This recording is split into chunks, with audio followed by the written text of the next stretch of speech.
I don't know if you guys have realized this, but for the last, I don't know, forever?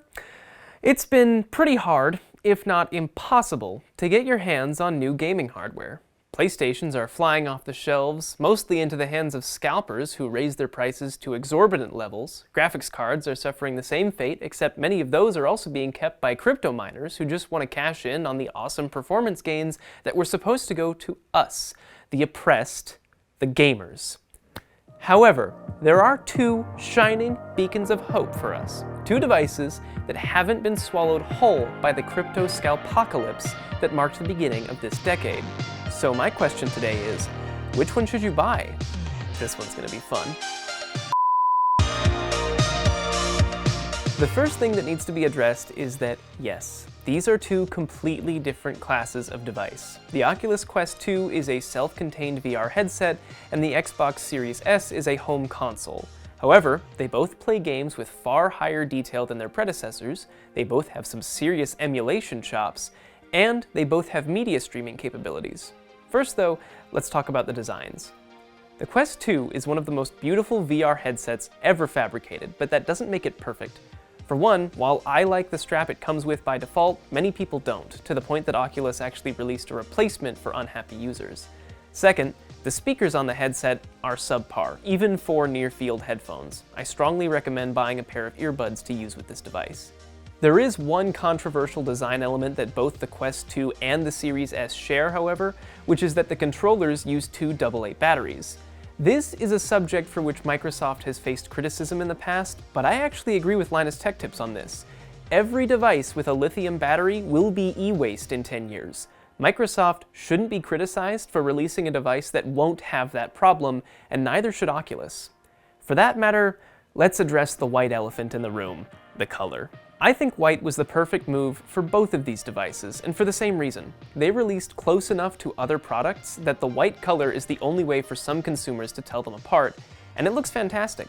I am not the most diligent hand washer, nor do I keep my food far away from my gaming devices. However, both the Quest 2 controllers and the Xbox controller are still more or less spotless, even after months of use.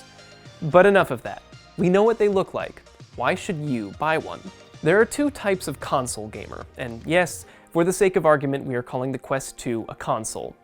The first type wants to play their old favorite games at new high frame rates, and the second wants to experience the newest AAA titles as soon as they come out.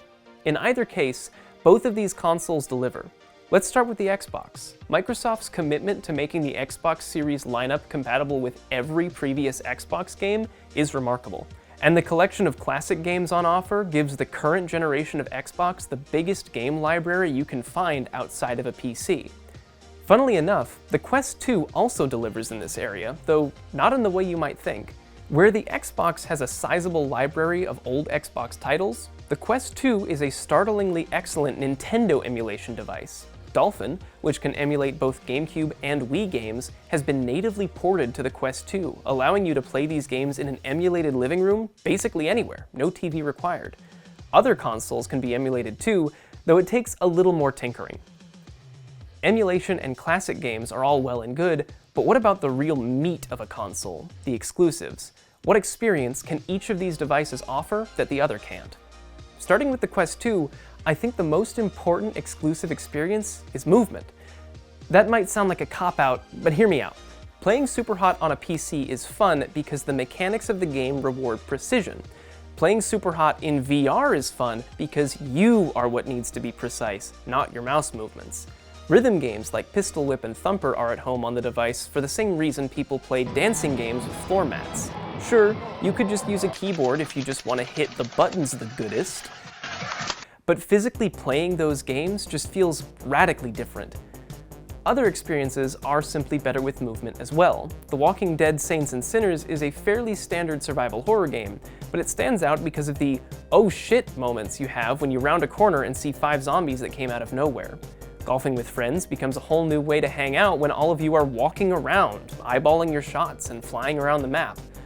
On the flip side, the Xbox Series S is a wholly couch experience, but with one major trick up its sleeve.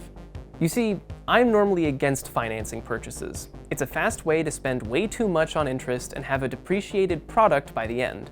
But Microsoft offers Xbox Game Pass with their Series financing options and charges no interest at all. That is a compelling value.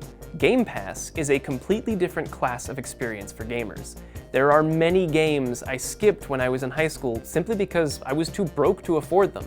Now, for $15 a month, you can have access to a library of over 100 excellent games, and the best part is that you don't even have to install them. I have considered this a called shot for over a year at this point, but I am convinced that all major game releases will be streaming exclusively in the next few years, and Game Pass just reinforces that idea. The fact that you don't have to wait around for a 40GB game to install on your system is a game changer, pardon the pun. Scrolling through the catalog, seeing a game that looks interesting, and then just playing it just as quickly, that's one of the best gaming experiences you can have. But there is another consideration to make here, which is content consumption. Another reason someone might be in the market for a game console is to watch content, right? So how do the two compare? The first thing to mention is that the Xbox Series S will require an external monitor. Unlike the Switch, the Quest 2, or even the upcoming Steam Deck, the quality of your viewing experience on the Xbox will rely entirely on the screen it's attached to. The plus side is that you can upgrade your viewing experience over time. The Xbox supports 4K video playback, which is something neither the Switch nor the Quest 2 can claim. It also supports high refresh rate displays, but that is a feature the Quest 2 has as well. Speaking of displays, while the Quest 2 might be beaten out on resolution by the Xbox, one thing it does have is atmosphere. Watching movies and TV shows in VR is almost surreal, and if you have the chance, I highly recommend you try it out with a good pair of headphones like Apple's AirPods Max or these planar magnetic headphones with an open back. Simulating the soundstage of a movie theater, the whole experience comes alive like nothing I've ever used before. It's not a replacement for my home theater, but it could be enough to satisfy someone who doesn't want to blow their budget. After all, simulating the experience of a huge movie screen is much cheaper and faster than actually setting one up. Both these consoles are amazing in their own right. Both have supreme performance when it comes to running older titles, as well as some absolutely killer experiences that only they can offer, such as Xbox's Game Pass and the Oculus Quest's first-party titles. And the experience of consuming content is fantastic for both, though your Xbox experience is highly dependent on your TV.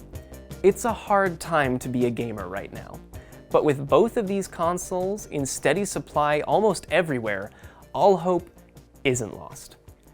Let me know if you think there's another competitor I missed in the comments below, and I'll see you guys next time.